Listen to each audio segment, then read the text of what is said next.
Bakersfield. 23 ABC News at 11 starts now. Good evening. Tonight, President Donald Trump declaring victory after the Senate acquitted him of both impeachment charges. All 47 Democrats voting to convict on the abuse of power and obstruction of Congress charges. Protests erupting after the president's acquittal. 23 ABC's Imani Stevens joins us in studio with a wrap-up of the vote. Imani? Trial coming to an unexpected end, with protests erupting on the streets of New York and Washington, D.C. after the president's acquittal. But while the total number of votes for each article appears to be close, a total of 67 votes were needed, meaning more senators would have needed to vote guilty to convict the president on either article of impeachment. Vote them out! Protests erupting.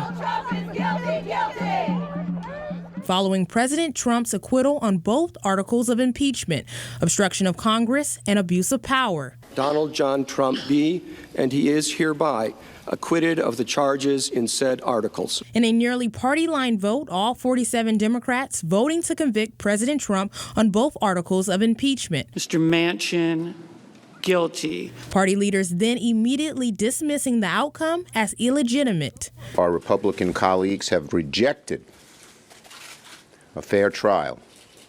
Truth. There's a giant asterisk next to the president's acquittal.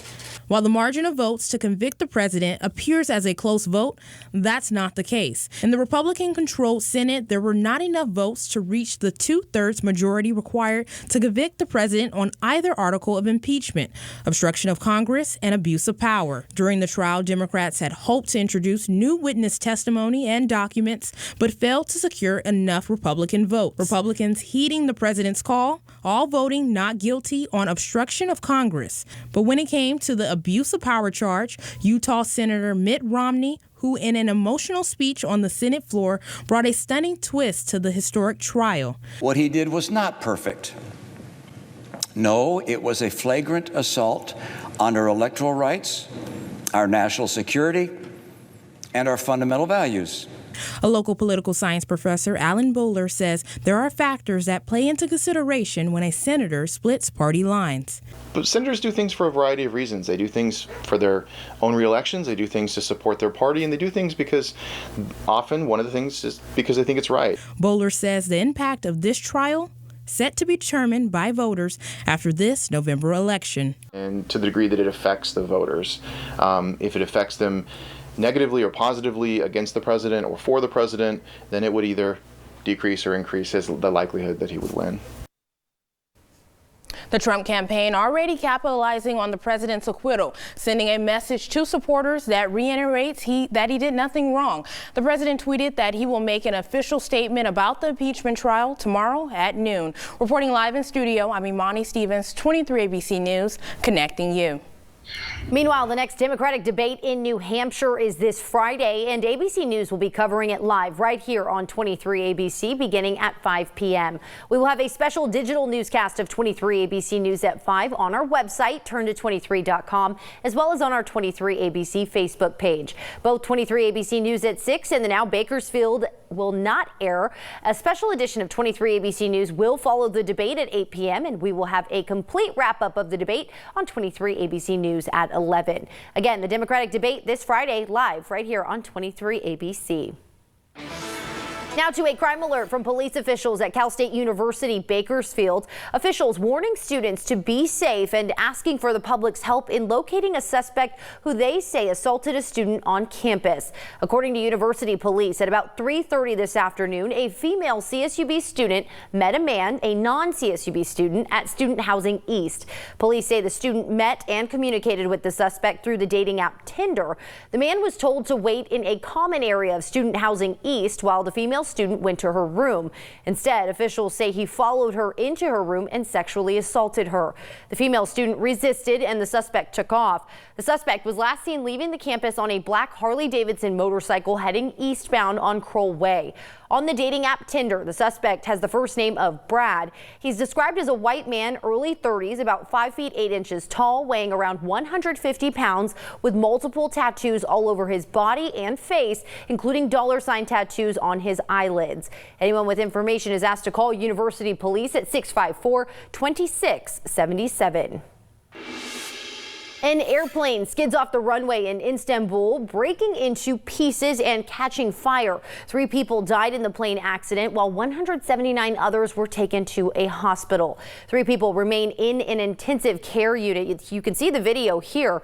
Turkish authorities say the plane crashed into a field and quite literally split into pieces. Ambulances and rescue crews swarmed the scene shortly afterward. Authorities say the plane tried to land in bad weather in Istanbul, crashing into a field. Passengers had to evacuate through cracks in the smashed plane. The low-cost Pegasus Airlines plane had 183 passengers and crew on board. The airline issued a statement extending condolences to the family of those killed and injured.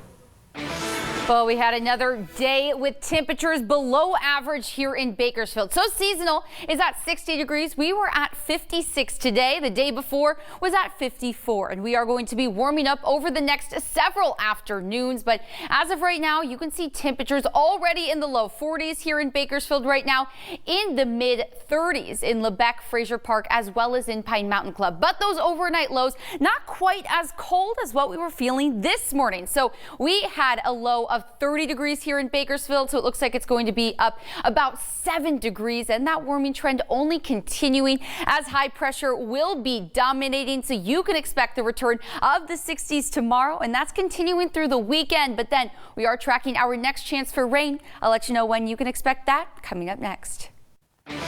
Check this out. A new earthquake mobile phone alert system is live in Kern County. Kern County officials posting on social media saying the earthquake early warning is now live in California with the app Quake Alert USA.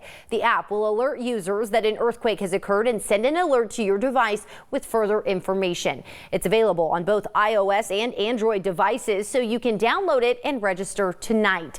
This is the most expansive earthquake early warning app to be unveiled in the U.S. Another app, Shake Alert LA, came out last year, but it was only available to people within the Los Angeles area. Both apps work with the United States Geological Survey's network of seismic sensors.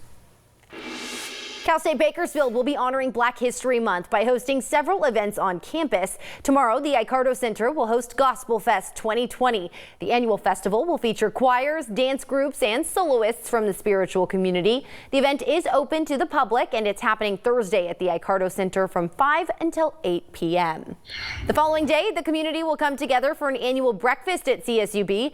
It is the 5th annual Unity Breakfast in the Stockdale room of CSUB's Runner Cafe. Breakfast will be provided, and university officials say there will also be an inspirational message, and someone will receive the annual Unity Award. The award will honor someone who exemplifies outstanding contributions in promoting diversity and collaborations. The breakfast is happening Friday at 7 a.m. For a full list of events happening for Black History Month, be sure to head to our website, turnto23.com. The Downtown Business Association and the Downtown Bakersfield Development Corporation is gearing up to host the State of the Downtown Breakfast next week.